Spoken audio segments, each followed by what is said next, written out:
All right, let's dive into something that might just change the way you look at history. We're talking about a theory from a book called History's Hidden Blueprint, and it's a wild one. It basically asks, what if parts of our history weren't just recorded? What if they were designed? So the whole thing starts with this historical mystery. It's a real head-scratcher. We all know Charlemagne, right? Charles the Great, one of the most famous, most respected rulers ever. But if he was so great, how come his name, Charles, pretty much became a royal taboo for hundreds of years after he died? Doesn't make a lot of sense, does it?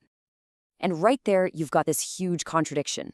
The conventional wisdom tells us Charlemagne's name was super prestigious, but the author of this book points out that actually, the exact opposite seems to have happened. The name just disappears, at least from the very top of the social ladder. And when you look at the numbers, it's pretty startling. I mean, the first royal name Charles doesn't pop up again for over 400 years. In Germany, it's even longer. The author even points to a study of 1,000 university students back in the day in Cologne, and not a single one of them was named Karl. So this wasn't just a thing with kings, it's like the name itself just faded away. But, this whole missing Charleses thing, it's really just the tip of the iceberg. Okay, so let's get into the first major piece of evidence the author presents. He argues that this whole mystery around the name Charles is actually a clue. It's pointing to a much bigger, much more organized pattern, specifically when you look at the list of Roman German kings. So you look at this list, right? 31 kings over about 400 years. And at first glance, it looks exactly like what you'd expect. A bunch of Ottos, a few Henrys, some Conrads. It seems like a pretty standard, kind of random succession of rulers.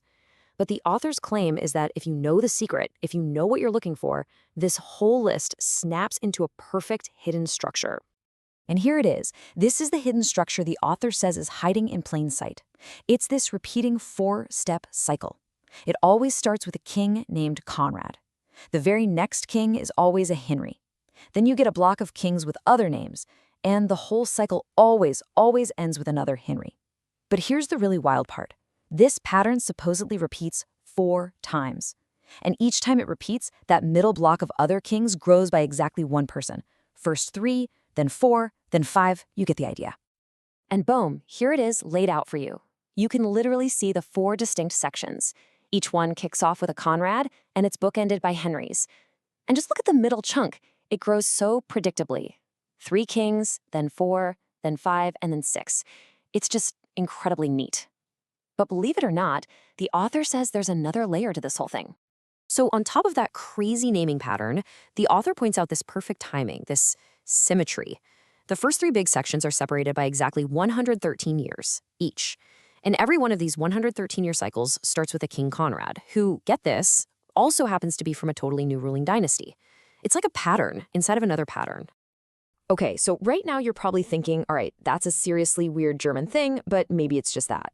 Well, the author argues these patterns are anything but isolated. So let's jump over to France, because things are about to get even stranger. We're not just talking about kings anymore. We're talking about their wives, too.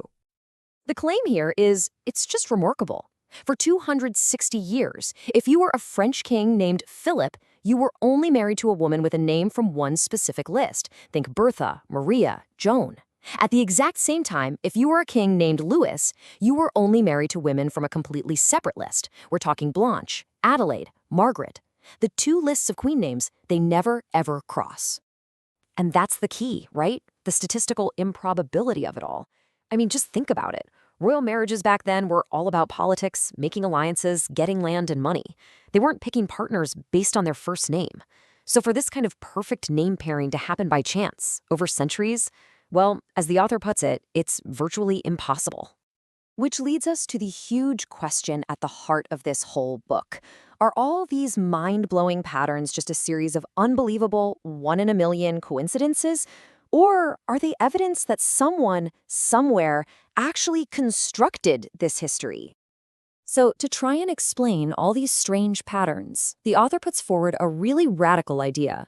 He suggests that pre-modern historians didn't just write down what happened, they actually structured the past to fit a hidden blueprint.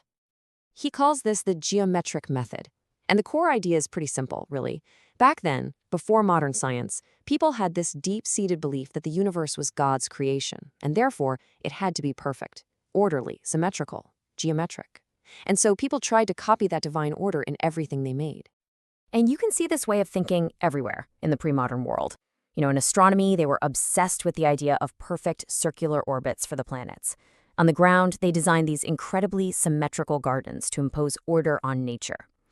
So the author's big leap is to ask, what if they applied that exact same logic to the dimension of time?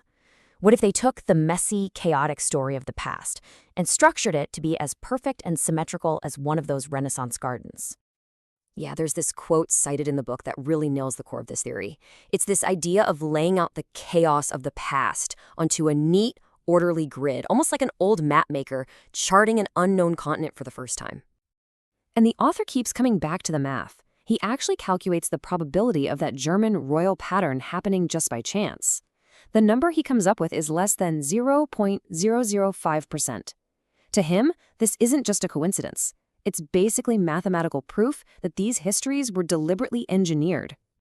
Okay, so let's just go with this for a second. If we entertain this theory, what does it actually mean for how we see the past?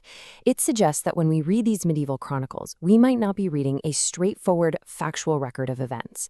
We might be reading an idealized, perfectly structured narrative that was created to look that way. And the author wraps it all up with this incredibly powerful statement. He compares his theory to the moment Copernicus figured out the Earth wasn't the center of the universe. He's basically saying that our whole understanding of history is fundamentally wrong and that we're standing on the edge of a similar massive shift in thinking. And that leaves us with one last, pretty provocative thought to chew on. This theory isn't necessarily saying these kings and queens never existed, but what it is suggesting is that the timeline, the names, the neat little stories we've all been taught might just be an artificial construct. So if our history was really designed to fit a perfect pattern, what does that change about everything we think we know?